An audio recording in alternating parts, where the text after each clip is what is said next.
Well, folks, welcome to The Sacred Speaks. My name is John Price. I'm your host, and it feels like it's been a long time, so I'm excited to bring you this episode.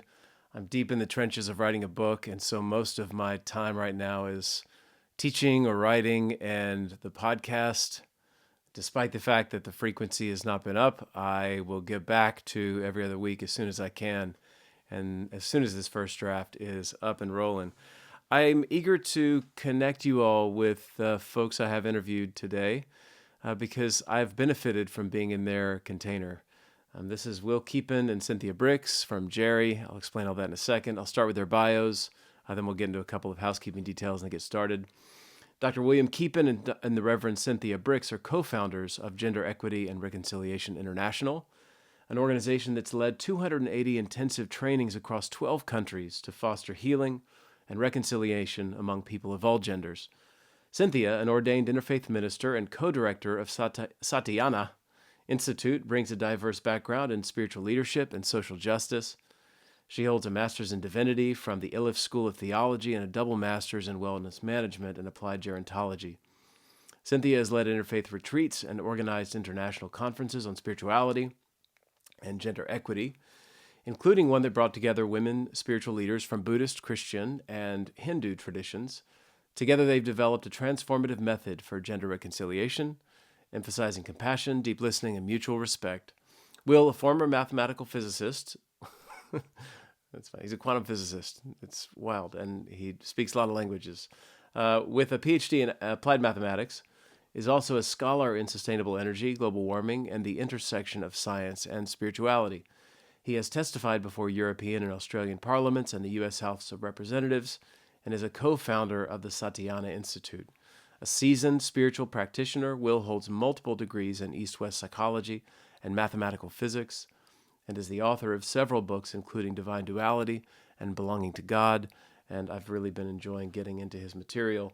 Check them out at genderreconciliationinternational.org, link below.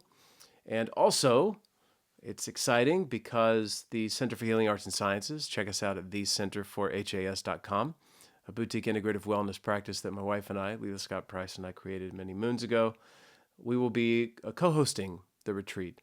And click the link and find out all the information you need to know about it. The link is below to our Houston workshop on the 11th through the 14th of October.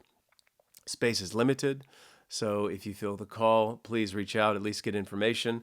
Just a couple of notes that are really fantastic is that Desmond Tutu has really anointed Jerry as an incredible healing container. It's involved in healing families, a couple dyads, but really just the internal duality of our inherent nature. Jung was, of course, very interested in these energies that we have. He called them anima and animus energies. And either way, we have one that is more pronounced in our psyche, and one that goes a bit into the shadow and is often projected out onto others. So gender reconciliation work isn't just about sexes. It's about dual and non-dual dynamics that show up on various levels of our lived experience. Just this work is one exceptional container to address the split that gets played out in horrendous ways in our social structures, of course, political structures, and the like. So check them out. It's by far one of the more powerful healing containers I've ever been in. I did one teacher training.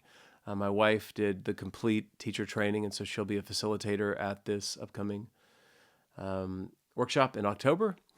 But I can just say it's one of the more exceptionally created processes that I've ever been a part of. I highly recommend it, and I'm eager to present this episode for you today. Okay, for now we'll leave that there. Also, updates, Esalen, Rodney Waters and I will be hosting a workshop at Esalen October 7th through the 11th, and we'll look forward to, it's on music, ecstatic experience, and Jung's Red Book. Check that out at esalen.org. Also, of course, check out The Sacred Speaks at thesacredspeaks.com. And if you hang out to the end of the episode, you'll hear Clouds. It has been the theme song for this podcast since the very beginning. It's brought to you by Modern Nations. Check them out at modernnationsmusic.com. Great stuff. Anything else? I think that's it. So for now, we'll leave it there, and thank you for being here.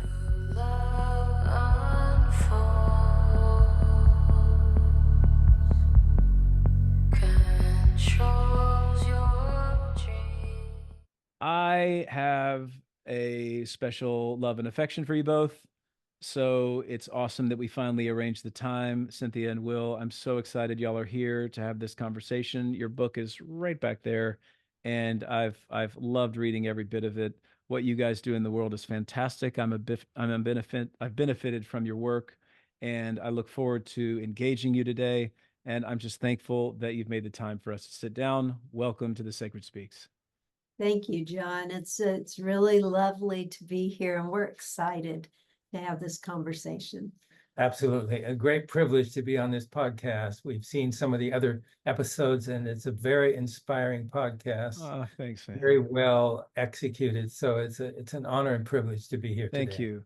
It's so meaningful. I mean, I've had this conversation with you too, like we've been talking about it for a while, and it's really been in my psyche for quite some time. And as we were talking earlier, I haven't really been deep into gender on the Sacred Speaks. So I'm eager to open this up, certainly for the audience, but also as you all have done really well in my life. You've opened up so many opportunities for me to reflect on my own experience of gender and also in my marriage.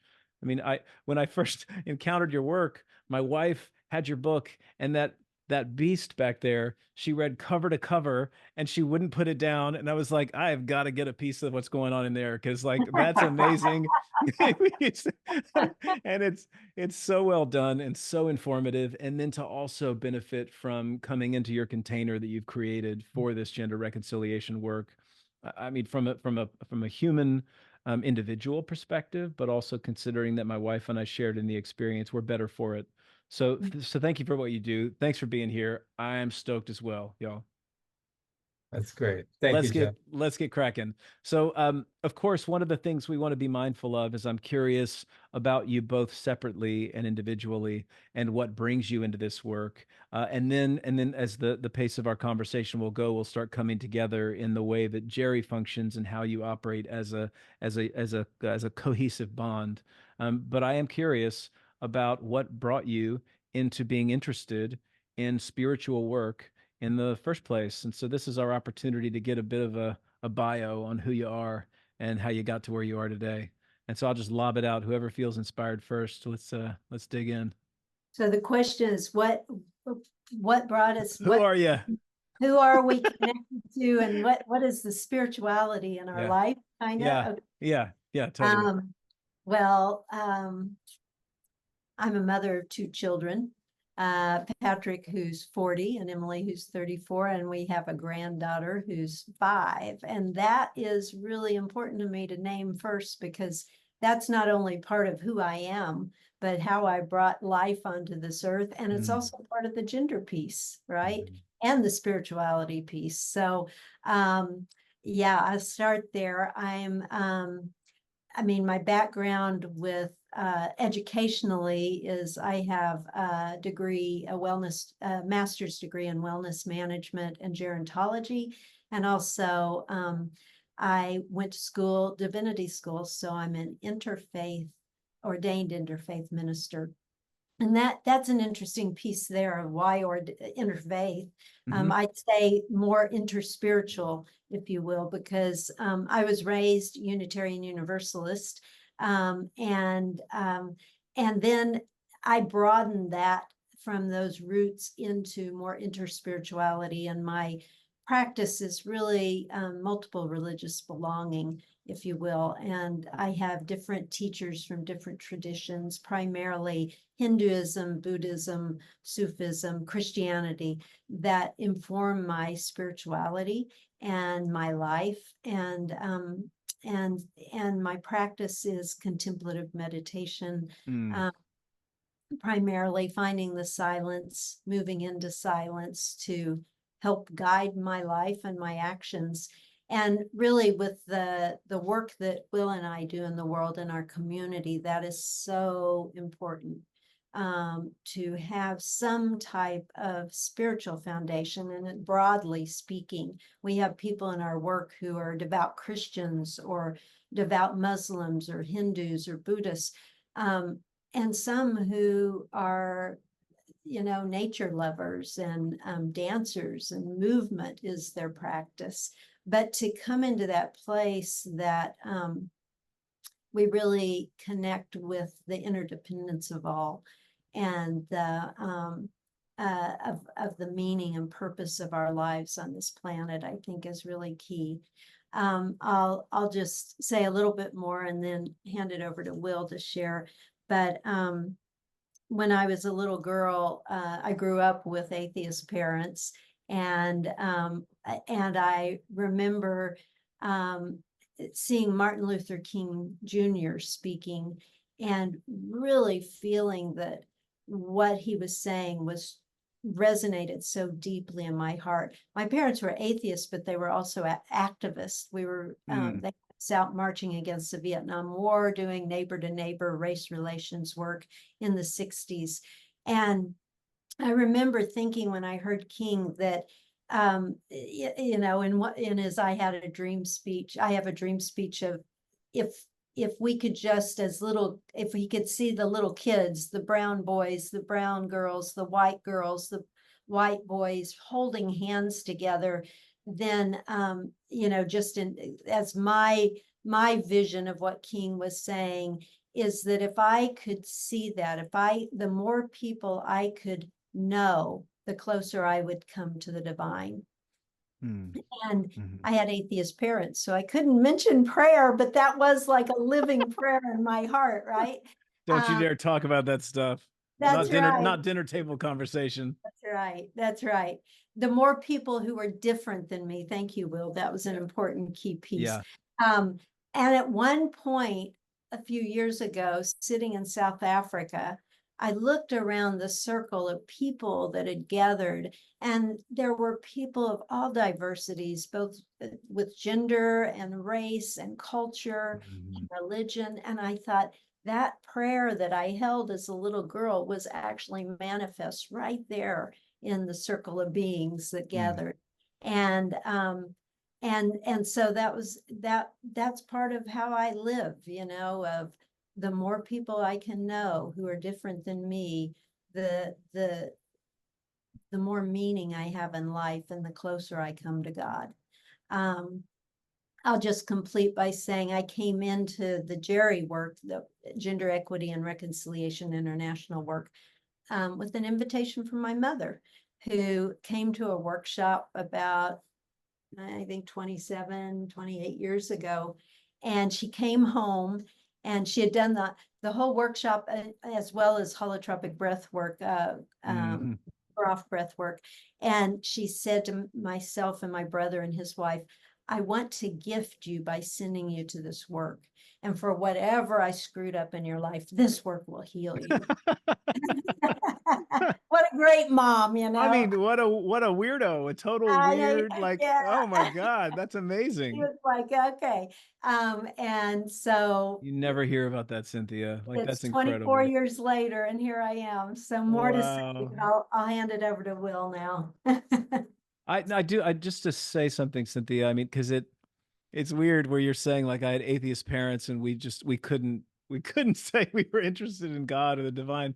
It's just such a flip from how folks usually are. They're like, usually I had these very religious parents and I couldn't talk about my atheism. It's a fun flip that you have. Yeah. That's so true. It's parallel, isn't it? Yeah. My mother's Pentecostal, so we have the of course. Yeah. Midwesterns. It's a compensation, your intergenerational compensatory response. Yeah. Yeah. Thanks, Cynthia. I have a couple of questions, but these are going to be questions for both of you. So Will, why don't you tee yourself up a bit? Sure. Well, thanks for the question. I think I've been a lifelong seeker. I was remembering when I was 9 or 10 years old, one morning in the car driving, and I was tired and I rubbed my eyes. I looked out on the landscape, and I had a shocking realization, because as I rubbed my eye, I saw all of the trees in the entire landscape moving in concert with the motion of my finger on my eye. And I suddenly realized, oh my God, what I'm seeing is not what's actually out there. That's in here. It's inside this eyeball. And then I sat with this question, well, what's really there? Amen. And that, because I always figured the pupil was a hole through which you saw reality directly. It came directly in. Yeah. And I realized I was not getting that. I was getting a representation invented somewhere between the cornea and the brain. Mm-hmm. And what's actually out there, who knows?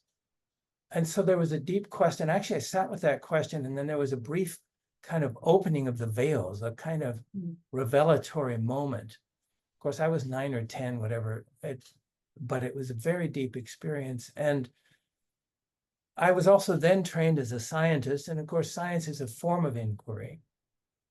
Mm-hmm. And pretty, exploratory and radical inquiry in certain ways. But after becoming a physicist and working in the field for several years, there was something missing for me.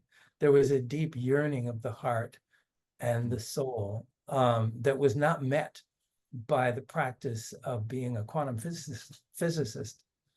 And so that actually led me to start meditation. That's how I began. I also entered into a scientific project that was manipulating data. So I went through a crisis of faith.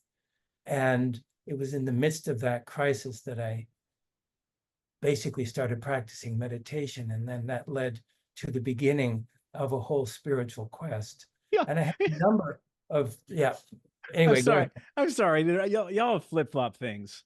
Like Cynthia, you've got an atheist parent thing, and then you go into interfaith spirituality. Will, your crisis of faith is a crisis in science, and you find spirituality. This is all inverted, like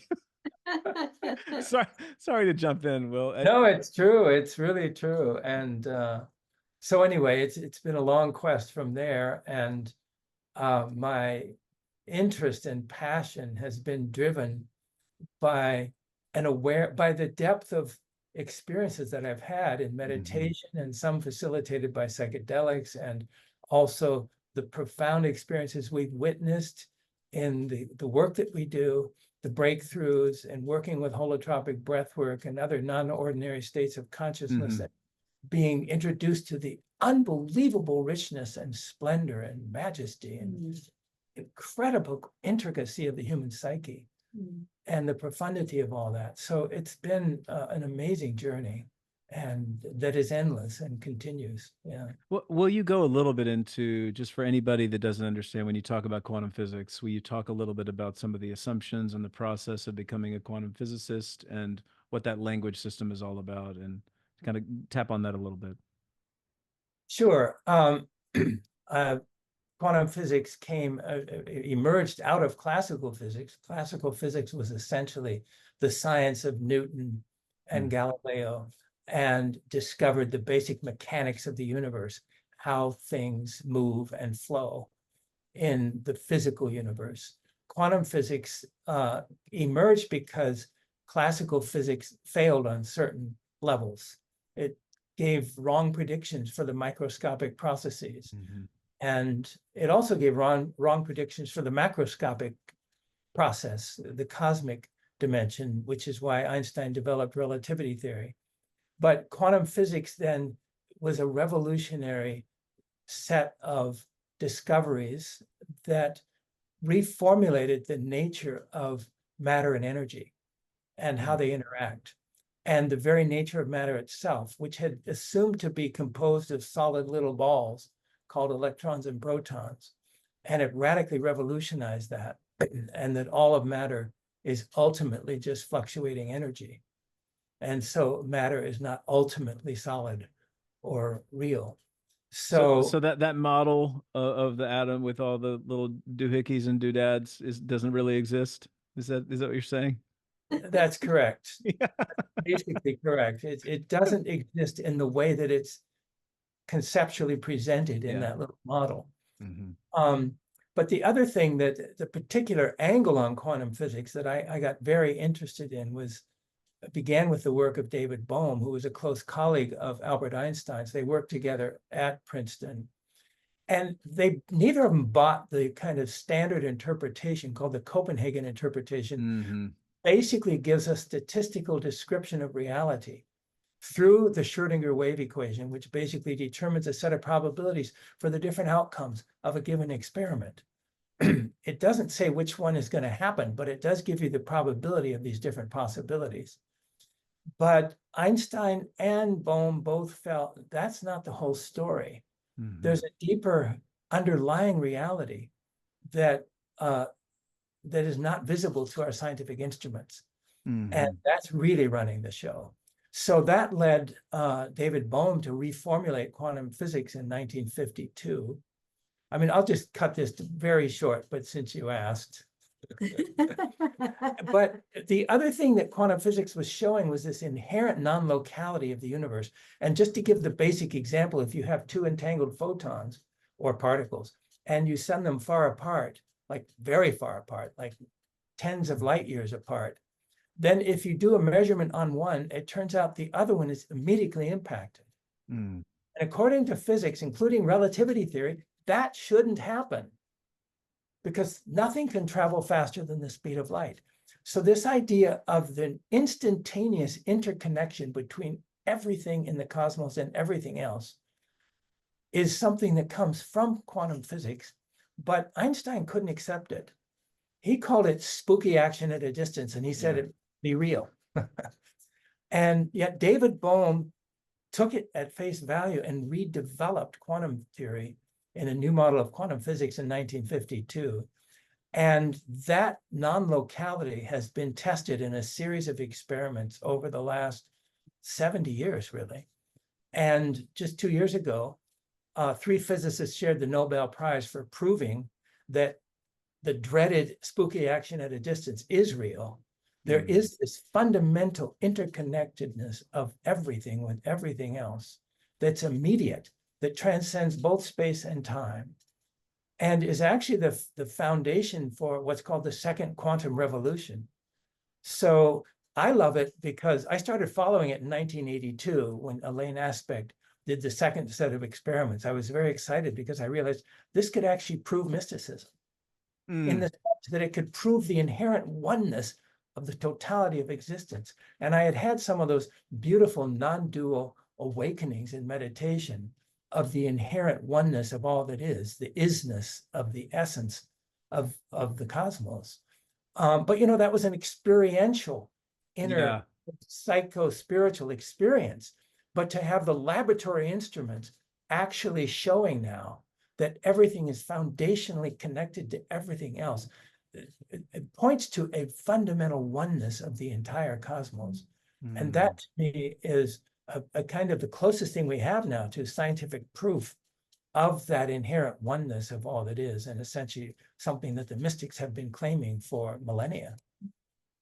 So, Cynthia, what you're saying is that this was not standard dinner conversation at your home when you were a child? Is that you couldn't talk about the inherent oneness of the Well, maybe a little bit, but I just want you to know I get to go home with him. Isn't that beautiful? Well, I did take a moment, Cynthia, and I know like this is so. I wanted to. I mean, talk about fractals, Will, because I was reading one of your papers today. The fractals of what you guys do on the level of gender and culture, and what you do on the level of your own interior spiritual process, and then what plays out relationally between you two is, I think, if I could put a flag in the sand for what I'd really like to dig into, talk about the oneness of all that. Because I loved sitting there. I was kind of giggling when I was watching Will, Cynthia, as he was talking. And I was like, this is so awesome.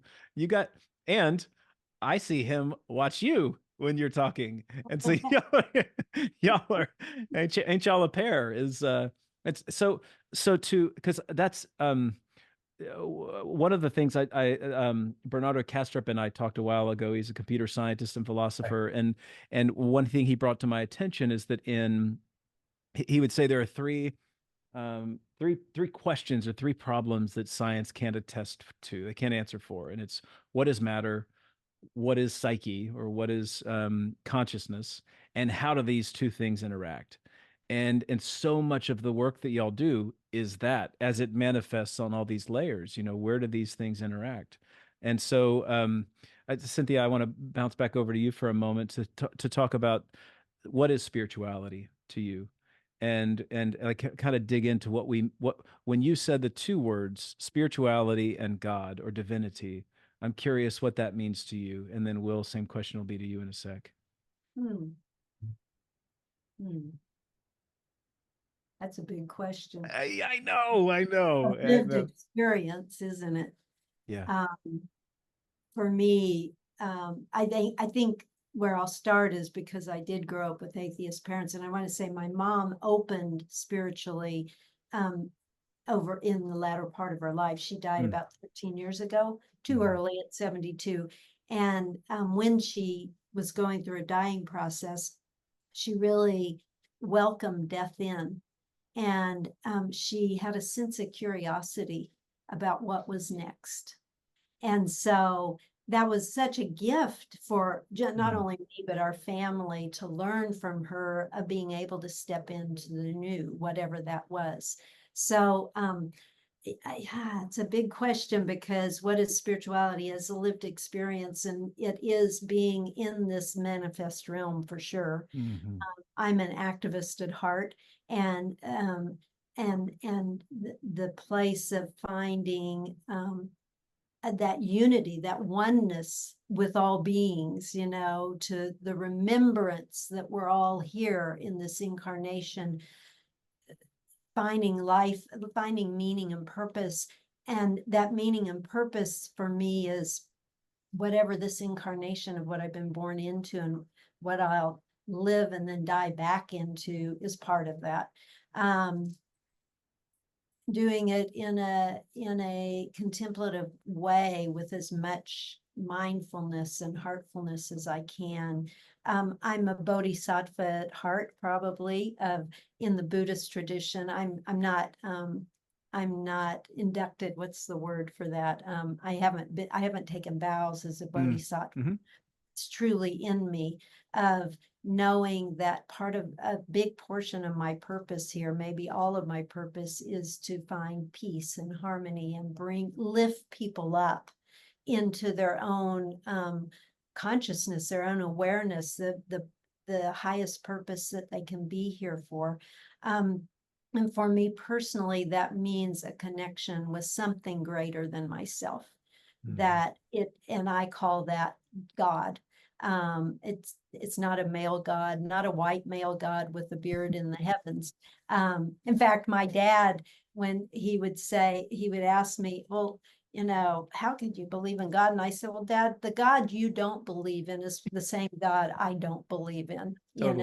Totally. Yes. Yeah. It's something about an expanded cosmos, an expansion beyond any understanding that anyone can really have, I think.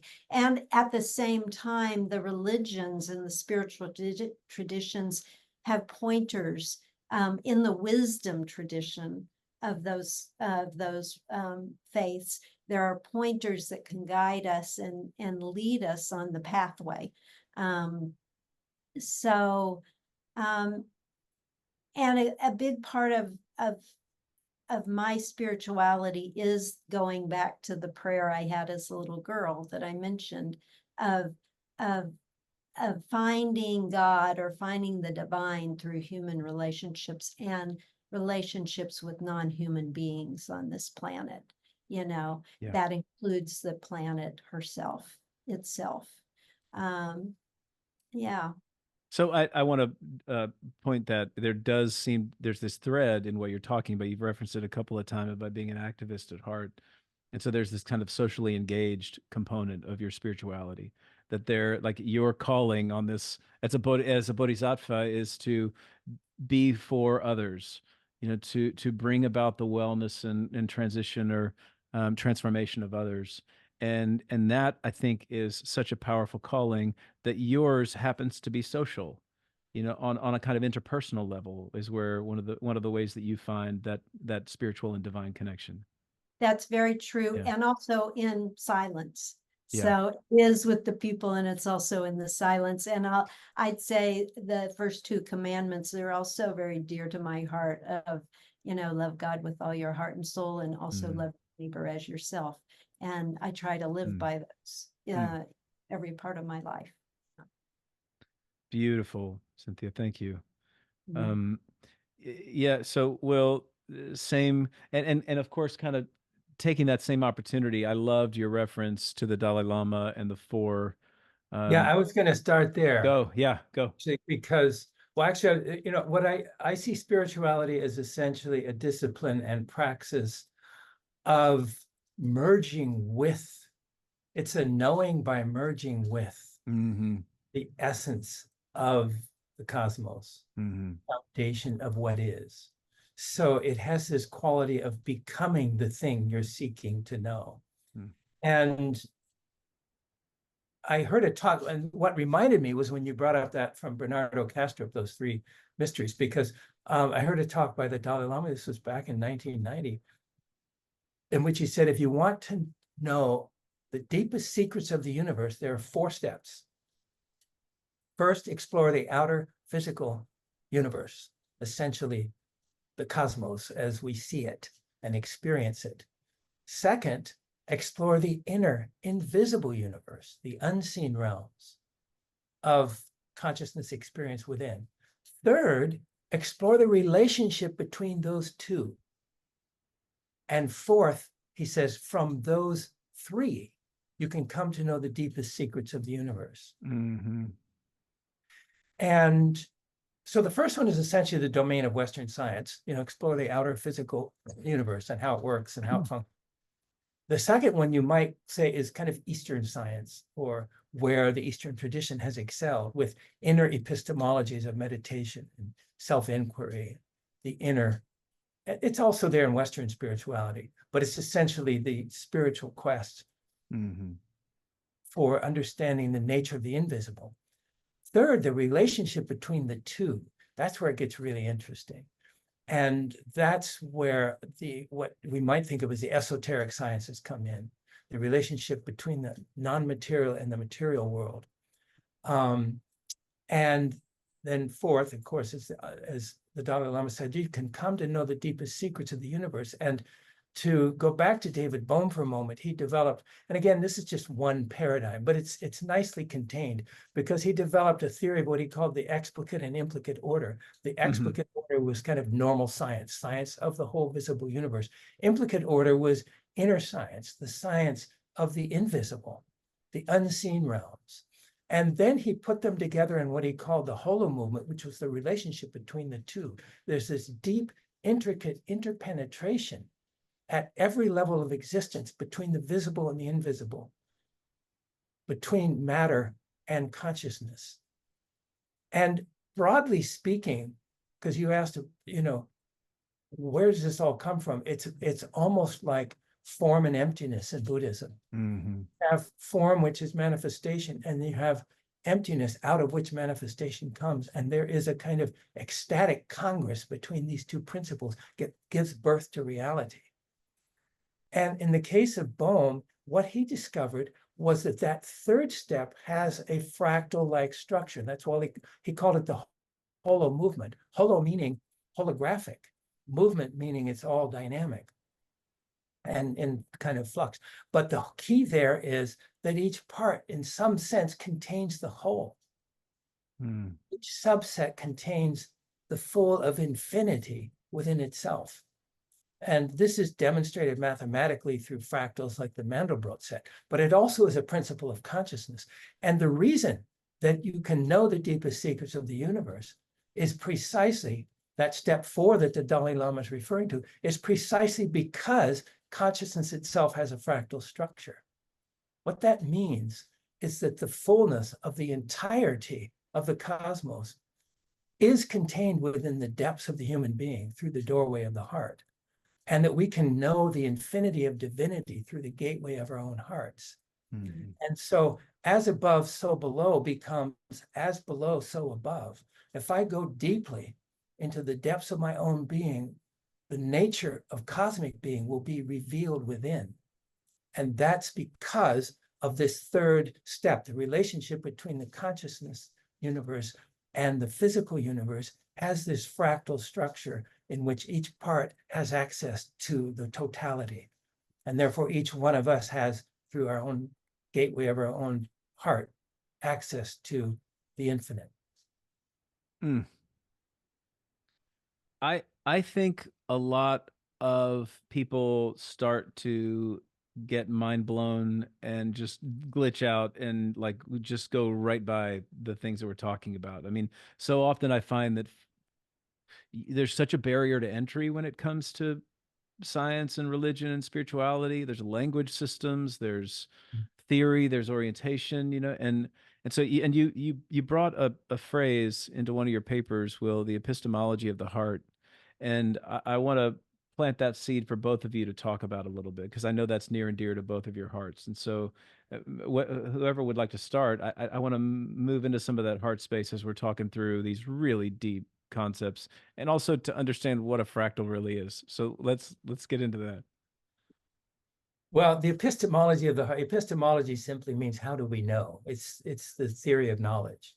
So scientific epistemology is the standard scientific method where you do experiments, you observe patterns in the data, and based on that, you make theories. You come up with conceptual maps about what might be going on.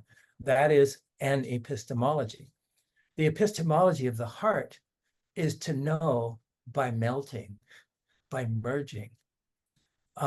And the heart works on a completely different frame. The mind works largely by reason and metaphor and structural parallels. And the heart works by feeling and sensation and merging into the object of its awareness. So when I speak about the epistemology of the heart, what I'm and this is my kind of stance, is that science needs to develop an epistemology of the heart, that science is actually stuck. You could say, as Descartes said, I think, therefore I am. And I would say, I think, therefore I am stuck. I think, therefore I am what? I am stuck, because the mind gets you caught in its networks. Yeah. It's like something else David Bohm said, so important. He said, thought creates structures and then pretends they exist independently of thought. Mm-hmm. This is a key blind spot for science, because science creates these elaborate theories and then pretends they exist independently of the mind that created them, and take as concrete reality. And suddenly you've created a prison for yourself. And it's a human-made invention. Patriarchy is another one. Patriarchy is a human invention within which we are all conditioned and basically, betrayed. But precisely because it's a human invention, it can be eradicated by human intervention, which is the purpose of our gender equity and reconciliation work. But the bottom line is these thought structures have such a compelling power that we think they exist independently. And we don't realize they were free and independent creations of the mind. That's one of the big blind spots of science. Now, the deepest scientists realize this, and so they go beyond it. But rank and file scientists get so married to their theoretical speculations that they take theory for reality. The model is the map. Yeah. This is a real problem in science, but it's all summed up beautifully by Mark Twain. He said, it ain't what you don't know that gets you into trouble. It's what you think you know that ain't so. That's the essence of it. So, and that's why we need an epistemology of the heart. And across the mystical traditions, you find this teaching that the heart, the wisdom of the heart, transcends the knowledge of the mind. Across the traditions, as Pascal put it, the heart has reasons of which reason has no knowledge. Yeah. And that's how can you conceptualize when your conceptualizing system is inherently categorical and taxonomical? And you can come to realize through the mind the limitations of the mind. Yeah. The Sufis have an expression that true understanding is understanding the inability to understand.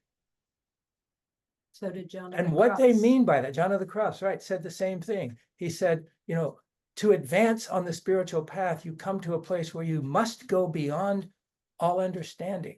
Yeah. And basically what they're talking about, the mind has an insistence that everything should be processed and kind of explicated in its terms. That's the limitation. When you let go of that, then you come to another level of revelatory epistemology, where veils are lifted.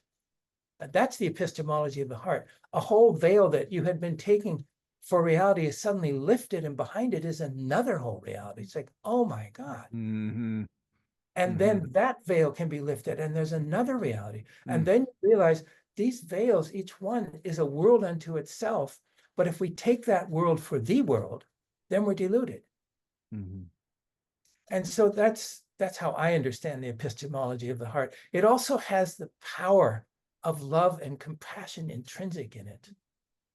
This is really important because science is a process where the scientist takes himself, and it's often a him, but also herself, out of this object of inquiry and is an independent subject looking out upon an outer objective world and trying to understand the essence of that world independent of the so-called independent observer. And one thing that was realized in quantum physics is there is no independent observer. We are that which we are seeking. And so that merges the subject-object duality that is still taken for granted in the majority of the practice of science today. So the epistemology of the heart is really opening to that deep wisdom that the mystics have spoken about for ages. And that Rumi says it so beautifully, the secret turning in your heart makes the entire universe turn. That right there is a discovery at that fourth level that Dalai Lama was talking about. The secret turning in your heart makes the entire universe turn. That process that you can discover in the depths of your heart is none other than the process of the divine being itself at the cosmic level. Which it takes us into our work on a real practical level of the Gender Equity and Reconciliation International that we fondly call Jerry. It's because as you were speaking, Will, I mean, it's just really is beautiful. This is the foundation of where we come from. Nobody has to buy into it to come to our work, okay? But it is that place of going inward in ourself and through our story, through our experience from whatever gender you are, whether it's male, female, non-binary, trans, gay, lesbian, however you identify in this world, to come into that place together, then take a deep dive inward into yourself through your story and bring that out, sharing it in community so that we can hear each other, because we all come in with a certain idea of who this is, how I relate to men, how I relate to women, how I relate to anyone in the LGBTQ community, how I relate to someone that is a different tradition than me, faith, race, ability, whatever. And what starts to happen in our work as we show up and do different activities and create safety is that those veils, as you said, start dropping, the ways, the conditioning we have come into, which serves us. The conditioning serves us in various ways, and we walk in the world a certain way. And as we come into the safety of community, with the intention to not only heal, but to transform ourselves and into a new place of being, then those veils start dropping, and we rise up within ourselves and with each other to a higher reverence, not only of equal rights or more equity and deeper understanding and respect, but really a higher reverence of one another, which is that heart-to-heart merging you're speaking of. I think that is on the invisible, or there's another word, implicate order that is happening. There's a level that happens that none of us even knows because we're in this manifest realm, but it is felt, it is experienced, and there are moments then as the veils are dropped that we actually we transform together to a new place, a new place. together, which ultimately for me, I mean, we do it in a workshop form, right? Yeah. And then when we leave the workshop, we have to go back out in the world. So we continue as a community to work together, to be community together. But ultimately, that is the creation of this new civilization on Earth that I aspire to, that I think we are aspiring to create in our own lives, in our own relationship, in our own families, and also the work we do, and out on the street with strangers, you know, who we pass in the street. So Beautiful. There are, I think in this portion of our conversation, spirituality, science, you know, I want to be sure we tend to this before we jump into, it seems like there's a jump into the social and political bodies, you know, because we've There is. a couple of words, or you said it, Will, at the beginning where you mentioned the word patriarchy, which is something I want to circle back to in a little bit. But before we do jump there into the politics of gender, the social body of gender, how we show up in this material level, I think maybe a little bit of attending to what is immaterial and what is its relationship to material as it relates to gender. Even before we get there, though, as y'all were talking, I had this. Did y'all see this recent image of entanglement? Have y'all seen that picture recently where they were able to photograph an entangled photon, or that, and it looks just like the yin and yang? Y'all see this? No, I haven't seen that. Yeah, it's radical. You know, who knows? You know, like we're in the world of where we really need to dig in, but I've seen it in a number of places, and I was even talking to Richard Rohr at one point about this image of they apparently, somebody check me on this somewhere, have been able to identify what entangled objects look like, and they look a lot like the yin and the yang. You know, and so at the deepest levels, there are these really radical phenomena that are imaged in the way that in a symbol that exists pre-imaging Right. at that level. So I want to throw that out there because I just want to be sure we tend to this level of depth, mystical, immaterial dynamics as we move up into the social and political, and leading into, of course, how Jerry was created and what gender is and so on and so forth. So what else are we not saying, or what have we not said yet before we move into that space? Well, let me just pick up what you were just saying Cool. about the yin and the yang, because speaking from a spiritual perspective that I think is rooted in the essence of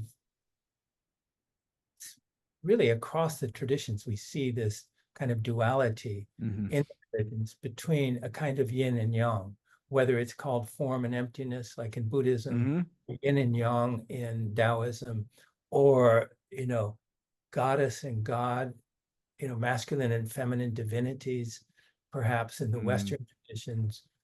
In Islam, they have the feminine and masculine aspects of the 99 names of God, you know, half are Jalal and half are Jamal, and together they create what's called Kalal, I think it is, which is perfection. And you see across the traditions in Hinduism, you have Shiva and Parvati. Shiva is the masculine deity. Parvati is a feminine deity. I mean, she's one of them, but they have several. In fact, they have these kind of dual gendered consorts throughout Hinduism, you know, Saraswati and Vishnu and Lakshmi. But bottom line is, above that level of the dual genderedness, there is a unified deity, which is half male and half female. In Hinduism, it's called Ardhanishvara. So Shiva and Parvati merge out of their two-ness into one deity that is half male, half female. And then that dissolves at a higher level of realization into the undifferentiated Brahman Nirguna, which is basically God without form. And so if you follow the root of the duality of yin and yang back to its source, you transcend both yin and yang into a deeper secret, which is a transcendent unity that gave rise to both. And that, to me, is the spiritual root of what gender is all about. So gender has a very deep mystical root, which ultimately is a pathway back to the source through the union of opposites. I'm glad you said it, because that's I was thinking, of course, the tension of opposites that Jung talked about. So Yes. hit that as much as you can. Yeah, the tension of opposites, as he said, and if you can hold those two, what he also says, at least somewhere, is that if you can hold that tension of opposites, then that will lead to a kind of breakthrough into another level of realization, because they each are true. As I think it was Niels Bohr or Max Planck who said, the opposite of a profound truth is very often another profound truth. And so when you're holding two opposite truths that each one in its own right is a profound truth, that means you can't use one to deny the other. But you have to reach a resolution that includes both and then transcends that opposition into a higher unity. And that is what I think is the essence of the yin yang, and the essence of Jamal and Jalal in Islam, and the essence of God and Goddess, or form and emptiness, or masculine and feminine.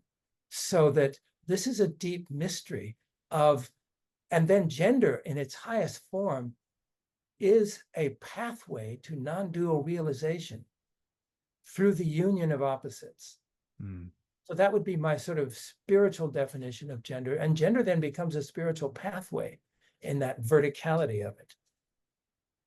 And then, of course, the sad reality is that all of the religions have a horrific imbalance where they took one profound truth and used it to oppress the other one. And so they flap around on the ground like a bird flapping around trying to fly, but one wing keeps beating the other one down. And the thing just can't even get off the ground because it can't fly unless the wings are balanced. That's a Baha'i metaphor of the bird cannot fly unless the male and female wing are balanced. But bottom line is, that's kind of the sad condition when one part of that reality is oppressing the other part. And then, it can't ever soar to the heights. Cynthia, what does that bring up for you? I know certainly the spirituality of gender is something that stands out, but what comes up for you as you're mining through this? I was thinking, how do I follow this? Yeah, like, what do you do? I'm in agreement. I'm stuck. I'm in like some kind of imaginative. No, I'm ascending on that because it's all the wings are flapping together. Vibrating. Yeah. I'm good. Yeah. Well, the only thing I'd say with the wing metaphor of the birds is that's a lot of what we're seeing. I feel we're seeing in society today, and have for so long in many ways, that we're in this cycle round and round and round, and we're not ascending. In fact, we may be descending, but to find ourselves again is what is so important, to be able to come into everything that's been said here already, I think. And spiritually, that is our mission. I think that's our call for everyone. Well, let's dive into that a little bit then, because I think maybe a defining of terms, sometimes I want to define the most basic of terms, like gender. Cynthia, what does this term mean to you? What is gender? I knew you were going to ask that. That's so difficult. I know, right? It's another one. Cynthia, what is God? What is And it's so loaded too. Anything I say, someone's going to reject. Well, isn't that the truth, right? Yeah. Yes. Yeah. So what is being human together? Yeah. Well, maybe. Yeah, go ahead. Well, no, maybe because it does seem like you're so socially engaged. There's such a, when I listen to you speak, I keep thinking of Thich Nhat Hanh or Mother Teresa, this like spirituality that engages on the social level. It's not just going into the cave and having some kind of powerful contemplative process. It's, you said, it's both contemplation and engagement in the social sphere. And so when we think about the politics of gender, or the political body or social body of gender, what does come up for you, and what does that mean to you? And maybe another question that I could bake into this is, what is the patriarchy? What does Yeah, that mean to you? I feel this like I don't know if Will may want to dive into those places. One thing that we really, while the socio-political is so important, Yeah. we don't dive into that so much in our work. Well, and Or in my life so much. I have my own feelings about things and everything, but I do feel open and wanting to continue to stay open to all that is out there that's being spoken about these things, because I think when we start professing something that gender is this, or God is this, that's where we get into trouble with one another. Because on one level, I don't have a clue. I don't know. I have my own experience of such a things. good answer. That's like the perfect answer. Yeah. Yeah. Oh, thank God. All right, I'm done. Thank you. But Yeah. and I can't speak to someone else's experience of what gender is to them, or yeah. It's not that I'm shying away from it. I mean, on one level I am, because I do think it's a hot topic, and I really am about staying inclusive and open and healing, transforming ourselves. I mean, those are the places that I would go with the question more of, who are you? What's most important to you in how you show up in the body that you're in, in this realm. And let me I want to dive in here with you for a second, because I think it's the perfect answer, because on a kind of process level of what's happening is that I'm asking you a question I'm asking you for a question that is asking for a concrete kind of definition that's limiting. And the reason I love what your response is I don't think it's backing away from. I think it's that's part of your ethos, is that it's to keep in a fluid state, and to not be in a state of definition and limitations, but to be in a state of the eros. And so I think as you have I kept having this experience when Will was talking. I was watching you a little bit, and I wanted to say, and you jumped in, I wanted to say, and cue the feminine, because there is this element of fluidity and flexibility, and to kind of move away from the concretization of these ideas. And so I really appreciate where you're coming from as you're moving through those questions. So yeah, thank you. Yeah, what I'd add to that is my concern at times is that this is across all things, not just gender, but gender is key in this, that in the push for inclusivity of any particular gender, for example, the exclusion of another can happen. Yeah, well said. Concern for me, because I think everybody needs to be at the table, and everyone needs a voice, and it's not all equal. It just isn't all equal. And at the same time, we're all having an experience, and there's pain and suffering around it.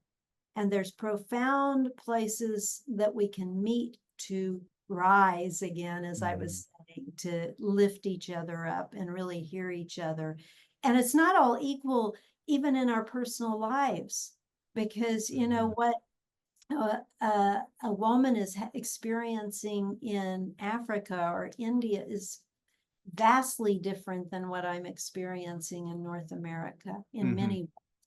And at the same time, there's North American women that are in homes or in their life that are having a very similar experience to some woman so I think it's just too broad, too vast to put it in a box, like you're saying. I love you for not surrendering to the box that I was like, I mean, don't do that. Don't do it. Yes.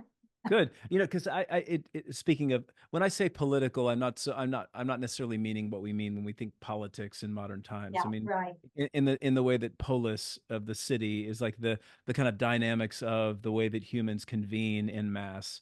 and what inevitably happens in those dynamics. And we seek a kind of singular voice.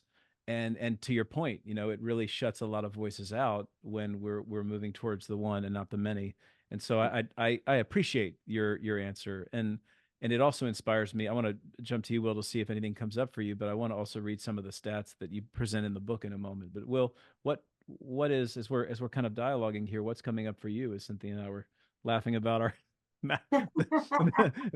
the kind of a masculine tendency and a beautiful feminine dynamic. Yeah, that's beautiful. Yeah, totally. I would say that gender, part of the reason it's so difficult to define is it does have an inherently mysterious element. And I think that mysterious element is related to the subtleties of the dualities and multiplicities that genders can take. And so I think it's more accurate to say it's a spectrum rather than to say it's a duality. But even that is limiting. One could say there's an infinite number of genders, but the bottom line is that gender is an aspect of human experience around which there has been huge cultural indoctrination and oppression. And that I don't think anyone would disagree with, even if we don't quite agree on what gender means. We can see that there is a structural oppression and repression related to gender. And it's ironic because I do think there is, as I was saying earlier, there's a spiritual core to the mystery of gender that can lead to realization of God. And that all the religious traditions have some esoteric branch in which, the alchemy of the transmutation of masculine and feminine and solar and lunar energies more broadly can lead to realization of the divine. That to me is a very key thing. We should never lose sight of that. And that's one area where the religions have also betrayed us by hiding those truths and keeping them from the masses and replacing them with sometimes rather shallow rituals. And so I think we do need to reclaim some of those secrets. That's part of the task of reinventing spirituality. And part of it has to do with basically reclaiming feminine wisdom lineages that have been profoundly repressed in the spiritual traditions across most of them.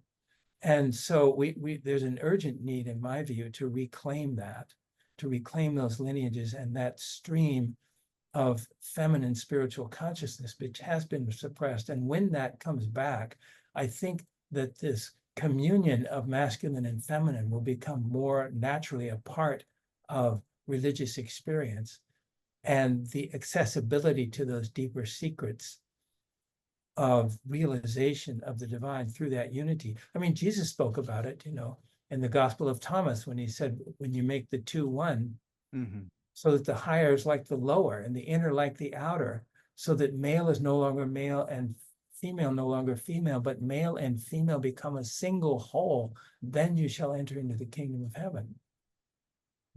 And that similar statement is found across the traditions. So that's the spiritual core, I would say, of gender.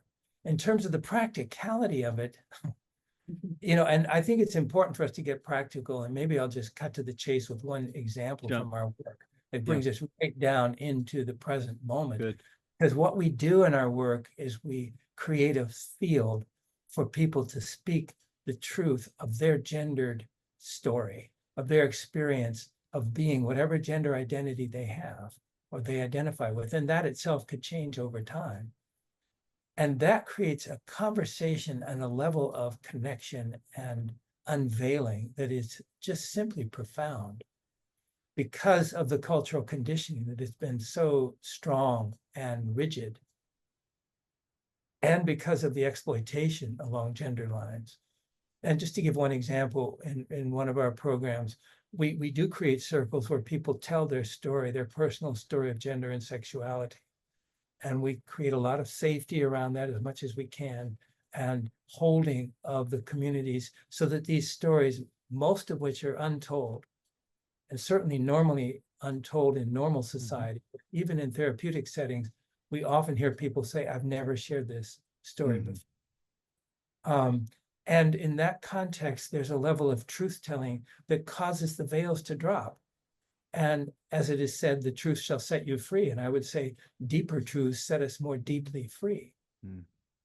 So to give one example, we had a workshop, an advanced workshop. Everyone had been through our intro workshop, and this was an advanced workshop. And at one point, there was a woman there who told the story of being raped in very graphic detail as a witness, to explain as best she was able to convey the actual shattering experience of being raped. And, you know, there was pin drop silence in the room afterwards. It was just, everyone was just stricken in the heart, hearing her story, feeling her pain, but also the incredibly articulate, you know, illustration and demonstration of what that experience was like as best she was able to convey. And finally, one man broke the silence and he said, I don't know how to be a man anymore. I feel traumatized. And so we worked with him and helped him to understand, first of all, the reason he felt traumatized was because he had opened his heart. He had received her story, and in that process was receiving her pain. Part of her pain was now in his heart. And when he said, I don't know how to be a man anymore, the entire conditioning of his gender identity as a man was to never have to know about that pain, not have to open to it, not have to be aware of it. And that's part of the enabling that enables rape to even happen, is cutting off the wall of the impact that those actions are having on the other. And so this just came flooding into him. And he didn't know how to be a man anymore, and he felt traumatized. And that was so profoundly healing for the woman, because she felt so heard and felt that at least part of her pain was now being carried by not just that man, but all of the men in the room. That is the core of our work. When I experience the pain of the other as my own pain, that creates a bridge across our hearts that transforms us both. And that's really the essence of what happens in our work. And when 20, 30 people, 25 or 30 people tell their stories, and we hear all these different stories of the gendered and sexual experiences, the veils drop away. And we see each other soul to soul as a circle of flaming hearts. And there's a real experience of our essential oneness as human beings, as well as the experience of how we've all been betrayed by this system that really should be called gender injustice. Patriarchy is a bit of a misleading term because it makes it sound like it's men doing it and men having all the power. And it's really not true. Men are also betrayed by this system. It's a system of structural injustice built around gender lines that oppresses everyone. Yeah, and often in our work, women are quite surprised, even stunned, to hear and witness men in their pain. They you know, that men know about women's pain in some ways because of the news, and you know, it's just out there. But to hear and see men stand or speak for their own pain and suffering around, you know, abuse from mothers or fathers, or bullying in school, or pornography that can come up, you know, the addiction to or that struggle with sexuality, things like this. Women are quite surprised to hear about that. And it opens their heart, because often we hear about from in particular, I'm talking the dualism of men and women right now. But men are often fearful to come in with women and do the work because they're worried about male bashing. And women have a fear of speaking in front of men. And so when they actually do show up, their hearts melt. They open in a way because they really hear the stories at another level. And there's a lot of stigmatism around men sharing that sort of thing. You know, Men and boys are told, grow up, act like a man, don't cry, these things. So breaking those things down takes some time to get rid of that conditioning. And the same is true for straight people hearing, lesbian, gay, bisexual experiences, and people who are identify as male or female hearing about LGBTQ, the queer or trans or non-binary people. It's like, wow, there's not the projection onto them anymore about this is who those people are, because we get to know each other as human beings. We become friends together, and there's a deep level of care and trust. And that's really important in our work too, is that we don't call people out. We don't shame. We don't blame. We don't, there's not a canceling of each other. There's really a leaning into with one another. We do speak truth, and it can be hard to hear the truth, but we do it with compassion. We do it with a sense of love, and always for the intention of healing and not wounding.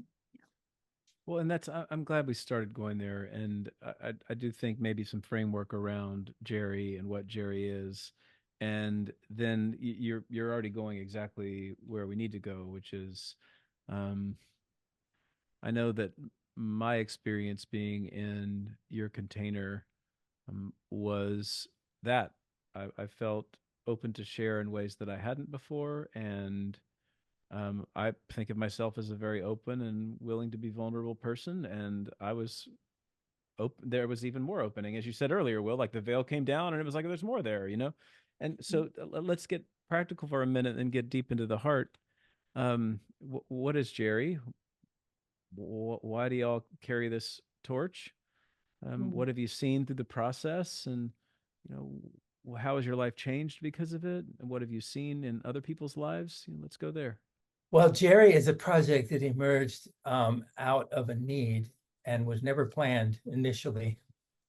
As I mentioned earlier, I was trained originally as a mathematical physicist, and then I became a climate scientist working on energy policy and environmental policy for abating global warming and climate change. And in that context, there was quite a bit of Me Too violations taking place in the environmental movement, like really has been revealed since the Me Too movement taking place in so many different institutions. But this is, over 30 years ago. And there wasn't the language. The Me Too language wasn't there, but these problems were there. And I was sensitized to them because I had done a training with Stanislav Grof and the holotropic breath work, which is something that we've integrated into our work for 5 years. Powerful. Yeah, very powerful work. And it's a form of, deepening exploration of the depth, profundity of the human psyche. So I'd been trained in that work, and I had also worked with a couple of clinical psychologists who themselves were a lesbian couple and had a whole practice of clients, 80% of whom had experienced sexual violation and trauma of one kind or another. And I worked with them for 6 years, applying the breath work as part of their healing process. And it was life-changing. And I saw the transformative potential of the breath work, but I also was initiated really into the unbelievable trauma of sexual exploitation and abuse and violation, and the depths of pain that creates, as well as the potential for healing that is possible. And so I was sensitized to the signs and symptoms of these issues and saw them in my mainstream environmental community of activists. And there were whisperings about things going on, but it was all, hidden and taboo to talk about. So in 1992, a group of us convened some events. We initially called them Gender and Ecology. And the byline was, are there parallels between exploitation of the earth and exploitation of the feminine? Because we had this kind of contradiction. Here we were trying to heal our relationship with the natural ecology, but we had this crisis in our human ecology that couldn't be talked about. So that was how this work got started, and there was never any intention for it to go beyond an immediate need within our professional community. We convened some early events, and we thought this was important to address a need in our community of professional networks. And of course, once we convened that circle, the lid blew off the Pandora's box. We created an outlet for this pain, and it was like, it's kind of overwhelming, and it certainly shattered our little workshop design process. And so we had to go back to the drawing board and really address, how do we deal with these issues? And some of the facilitators said, I can't do this. We got to put the lid back on that box because we have an earth to save. And a few of us said, well, actually, this is part of saving the earth. Mm-hmm. It's part of healing humanity's relationship with itself and with the earth. And so we were able to be experimental. We were only working with colleagues. We hadn't taken this on the road in any way for the first few years. So we tried lots of different things. We quickly found out that dialogue alone is not enough.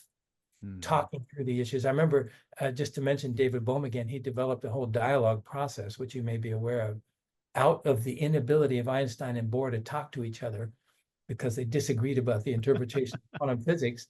And he was saying that's a great tragedy because we've lost two of the greatest minds interacting and giving birth to a new understanding, but they won't talk to each other. And so he developed a whole dialogue process that it's still quite one of the major advance. But there was one thing that when I did the training in that process, the facilitator said there's one issue that you don't ever allow to go down that road, and that's what he called the man-woman issue. If that comes up, that has a unique capacity to deconstruct everything and basically devolve into a shouting match. Charged, yeah. That and religion, but even religion handle, but the man-woman issue, you said we got to avoid that one at all costs. And so that was a hint, like, there's some work to be done. So where did Will go? Right into the right into yeah. So anyway, that was what was coming up. And so we convened these initial events, and so dialogue wasn't enough. So we brought in experiential process like breath work and council process and psychodrama and movement. And that really, working with all of those modalities, really began to get some traction. And we began to reach some of these moments of collective transformation that was so beautiful. And so that's when also, after a few years, we heard about Desmond Tutu and the work he was doing in South Africa.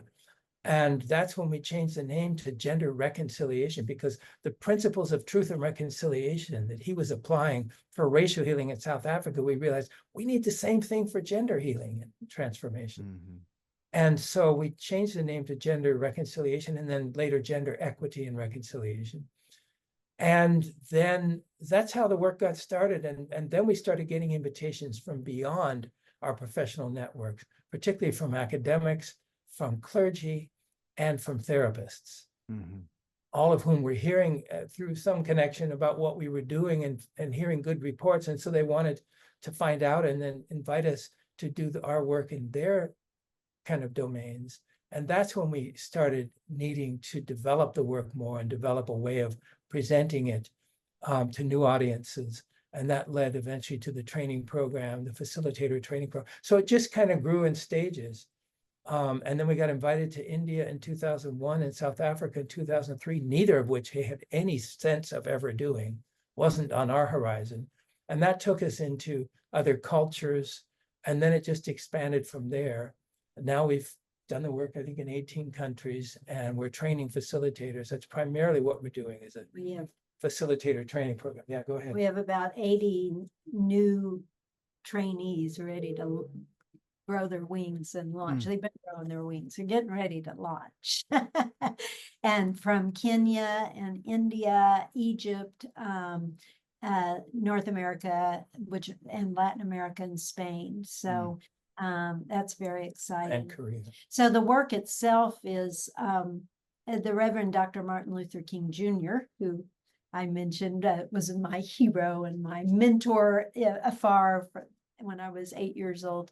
But he said, injustice and corruption will never be transformed by keeping them hidden, but only by bringing them out into the light and confronting them with the power of love. And like I said, John, love is at the core of our work, compassion, deeper understanding. And that's what we do. We create forums for those stories to come forward around gender and sexuality without shame or blame, but truly with with a sense of, I want to get to know you better and I want to heal together.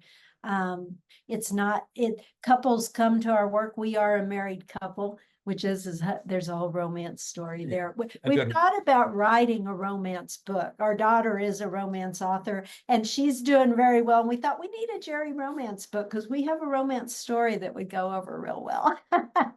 Indeed. But it's for couples, but it's far beyond that. It's for anyone because the gender issues go from the bedroom to the boardroom and everywhere in between, right? You can find them everywhere. We all have a story to share in that way. And it's really not to wallow in our pain and suffering. It's important that we speak to that because it so often gets bypassed. It's like, oh, something happened in your life, this happened, get over it, get back to work, forgive. That's often something that's said, forgive. But if you don't have some kind of accountability, and our work is community work, and even those the issue, the wound didn't happen there, the injustice didn't happen in our circle, it's there that accountability of just being witnessed and heard, not as a victim, but as a thriver, as someone that has the shield on them, the badge of honor on them, that they walk through the fire and we're going to walk through it together and get to the other side. And by hearing each other's stories, then we can come into that place, as Will has already described in some of the stories he's shared, to really be witnessed and heard is the medicine that leads us into transformation, and coming into a place of higher reverence, as I said earlier. So it is that doorway. Gender is that doorway to the ultimate reality. It is, and we see it over and over and over again. People are changed. And it is through the skillful means, the skillful facilitation, because it's not easy work. It is fiery. It can explode on you. So we do training to train people not only in the activities that are led, which is important, but really to look at ourselves, to go deep within ourselves. And how do I sit with someone in non-judgment? How do I sit with someone with deep compassion and be able to ride the fire, walk it through the fire, or ride the wave with them? To midwife, to be I love the analogy of, we are in a time of being not only hospice workers, but midwives to the new, triage workers too. So all of that is part of our work, I think, of really holding each other. Cynthia, do any stories come to mind right now that you can think of? Transformation? Well, there is a beautiful story that there's so many stories. There is a beautiful story of a woman, I'll change her name to Elena, and she came to the workshop and she was so excited to be there. And she started sharing her story in the women's group. We separated into women and men's group. And she started sharing it, but she shared it in third person, and as if it was someone else's story. And as it unfolded and as she shared it with the women, it turned out that it was her own story. And then she was able to come in. We do the process later in the workshop of coming in, where the women continue to share and the men are in silence on the outer circle, just listening in silent witness. And that reverses with the men in the center and the women in silence. And so Elena continued to share her story, and she said that she was married for like 30 years, and her husband used to dangle the babies, the children, above the banister, ready to drop them, while she was below, ready to catch them. And he eventually he abused her terribly, and the children. And at one point he moved a mistress into the house and made them sleep, and made her and the children sleep in the bathroom while the mistress got her room. This went on for years, and eventually her husband died, and the mistress moved out. And Elena was able to get out of this horrendous cycle of abuse, as were her children. But they had this secret pact in the family to only speak about it in third person when they did share. So as she shared and the men listened, she really started, it just started lightening the load, and the women listening, just holding her and being with her. Later, she left that workshop feeling like the shackles were, cut and broken. And later, after the workshop, about a week later, we saw her and she came running up to us and she said, "Cynthia and Will, I have to tell you, after that workshop, I went to my husband's grave and I was able to forgive him for everything he had done. And I knew where his mistress lived. So I went and I knocked on her door, and she came, and she was in a wheelchair. And she said, "Elena, I've been thinking of you all this last week." That's when the workshop was happening, right? And she said, "Come in." She said, and so Elena went into her house and she said, "I know I'm in this wheelchair for all the horrific things I did to you and your children." This is women to women healing, that's really important. We all have our healing to do. It's not just between women and men or between people in the different genders. It's specific same sex or same gender, intergender. And so they were able to reconcile, and Elena was able to forgive her. And that's something that, yes, we as facilitators facilitated, but it was her being able to show up with the courage and the intention to do our own work and do it in community that brought that forward. Maybe you want to describe what happened with the men. Well, but just to say, one thing she said that was so powerful was that just having men hear her and for her to be able to tell that story with men who listened deeply and compassionately and really, really received her pain was incredibly powerful for her. It was the accountability she needed from the men, from men. And the men's validation of how horrific that was. And that's really a key part of this work, is that when we can tell our deepest truth and have it witnessed across the gender divisions, it really breaks down some of that structural injustice that is so firmly in place. And it's like the heart is pierced across the gender divide. Rumi has that beautiful line where he says, love pierces the heart of every lover, blood flows, but the wound is invisible. And so when that story is shared and it kind of touches and sort of breaks the hearts of the others in the room, then there is this kind of spiritual flow back and forth between the others and that person who shared. And when you have a group of 25 people, each one who does that, then you get sort of like 600 lines of these heart-to-heart energies all across within the group as each person touches the heart of the other 24. And so that gives a whole collective, bleeding, vibrant, living heart. And that is what melts the community into a oneness. And then towards the end, what happens in our work is that after we go into those depths of stories, and of course there's lots of tears and it's challenging work, let's face it. I mean, we're telling some of the deepest wounds at times. And of course, there's no pressure in our work. We never pressure anyone to share anything they don't wish to share. It's simply an invitation. But what happens is someone will step in and share something, and that motivates someone else to share a similar story. And it kind of just deepens as the process unfolds. But we don't leave it at that. We always, towards the end, a crucial part is we have a period where, in the case if it's for men and women, then we'll have the men create a ceremony to honor the women, and the women create a ceremony to honor the men. If it's LGBTQ, then they'll do a ceremony to honor one another. But there's always this ceremony that happens. And in this particular case, what happened was the men built, the women came in and the men seated them. And then the men had built this towering structure from the chairs that went from the floor all the way to a fairly high ceiling in this room.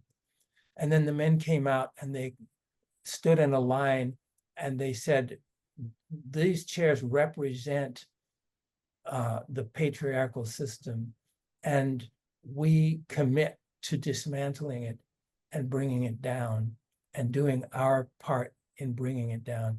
And then the men moved to the side, and two of the men pulled out the bottom chair, and this whole thing came just thundering down. And the women just went, ah! I mean, it's like, wow. And there was this silence.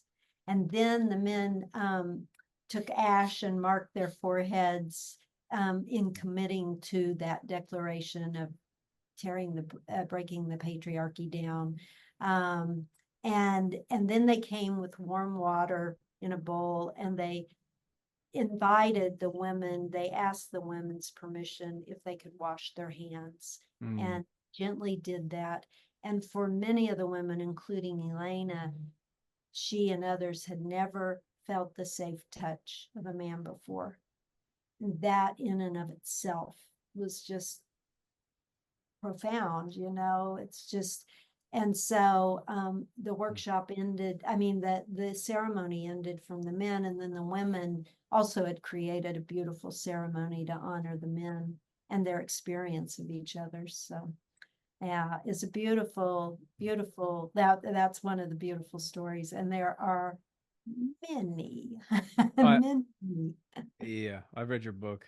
Yeah, I was going to say, actually, we've had some people write to us saying how transformative just reading the book is. Oh, You it's felt that fantastic. too. Totally Reading felt other it. people's stories, right? That's it. Yeah. There are so many important stories in there. Yeah. So I'm going to ask you the first question from my list of 20, because I haven't even looked at this thing yet. Because it's so flowy, and I know we've got to start closing out soon, but Yeah.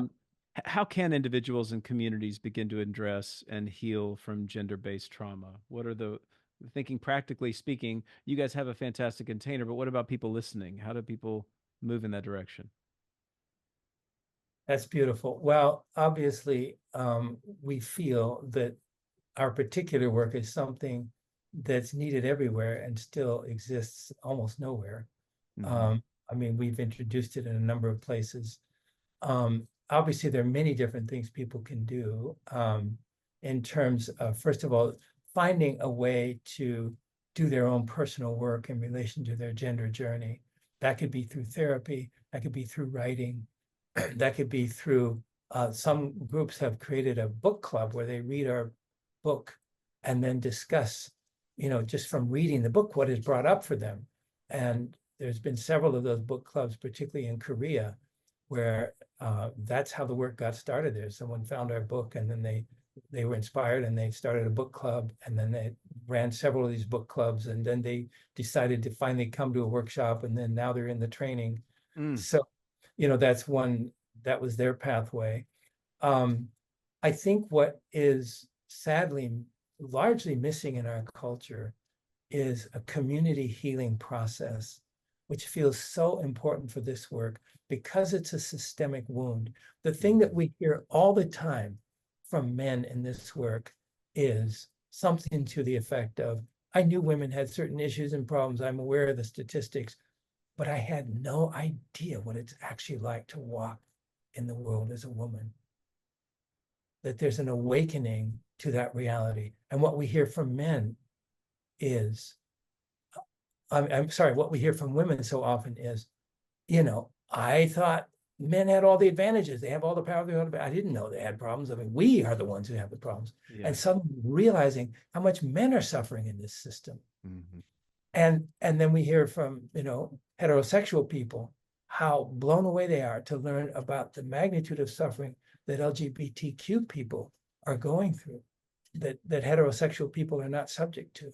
So there are these vast areas of unawareness across the gender divisions in society that just need to be opened up.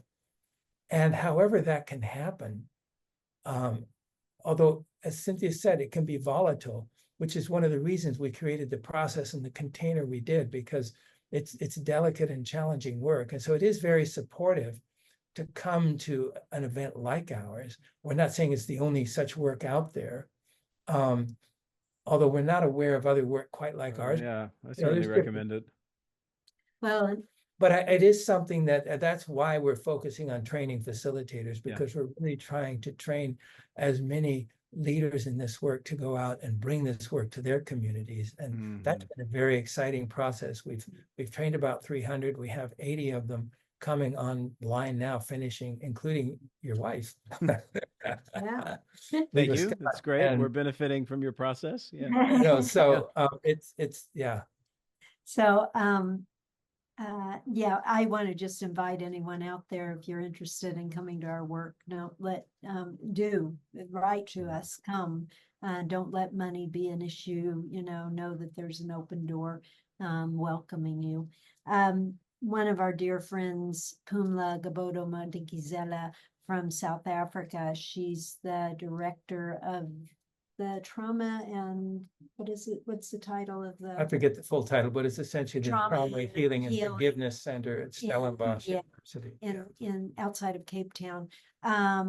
She was also worked closely with Desmond Tutu and the Peace and Reconciliation Commission, bringing the perpetrators and families together. She was the lead psychologist. She says, what we most need now is to make public spaces intimate. And I think that's happening on some, Well said. what we most need now is to make public spaces intimate. And I would say public spaces, yes, and also private spaces. When was the last time you looked into your partner's eyes and just melted together? And if you don't have a partner, when did you do that with a child? Or, in safe, healthy ways to really become intimate with one another? When did you do it with your parents and really look at them and say you love them, and in whatever way that comes? So, and careful with the conversations, because that can blow up in family conflicts. So find your safe spaces. Find your safe spaces where you can share your story. And hopefully you can have those spaces to do that. And that's really important, to keep sharing your story and coming out fully in who you are, discovering yourself over and over and over again, so that you can discover the other. And I'll just say one thing that we often hear is that from people coming through our work is that they have a renewed faith and hope in an area which they had often said they lost all hope. Yeah. And it reminds me of the importance of another thing that Martin Luther King said, which has been front and center for us. He came across in his kind of development of his whole methodology, he came across the work of Reinhold Niebuhr, who wrote a book called Moral Man, Immoral Society, very important analysis of the nature of evil in the collective, and how collectives, there's a herd effect where collective groups are able to commit unspeakable evils that no one person in that group would do on their own. Yeah. And so there's a kind of power of darkness there that can be just overwhelming. And I think people feel that sometimes now with the degree of political tension.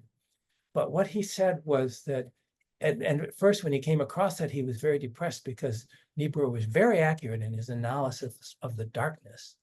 But then he had a breakthrough realization, is that in that book and in his analysis, Niebuhr had overlooked the power of love and the power of love to work as a force through the collective.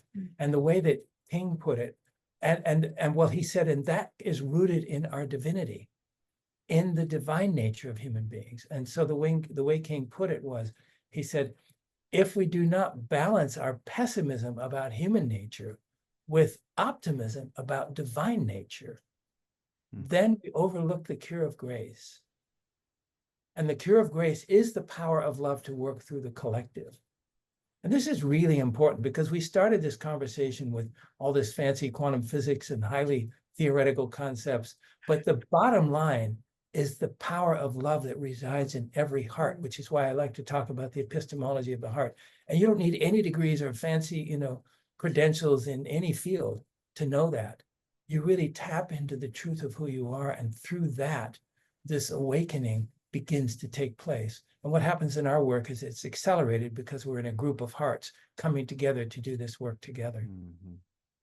And so that's why we say the mission of our whole organization is transforming gender injustice into beloved community, because that's the alchemy that happens. If we come together in circle and we tell the truth about these stories and aspects of our experience, the process is inevitable.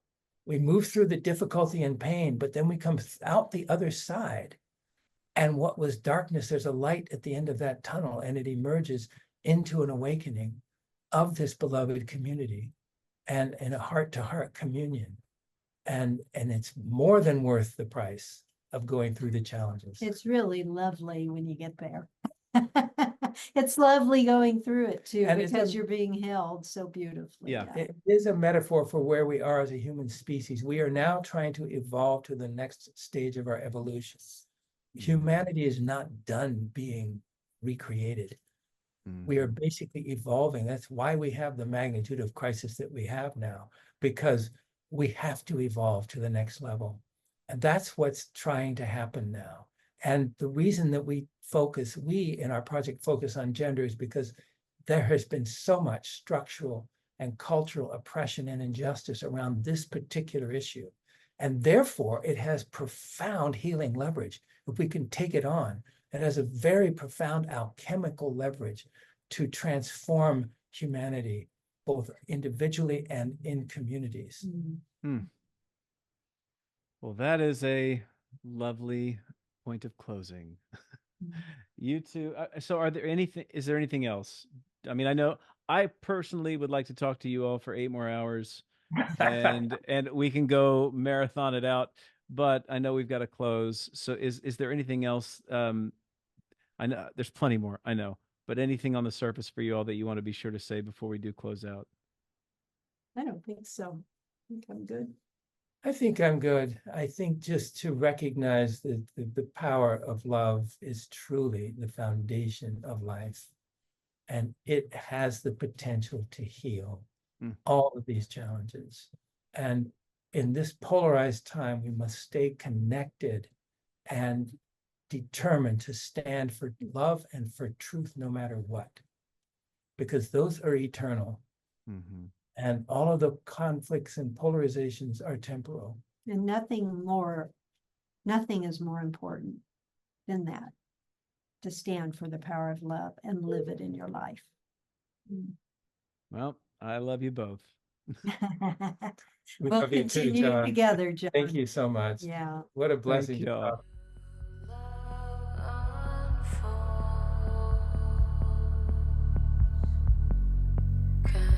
Control.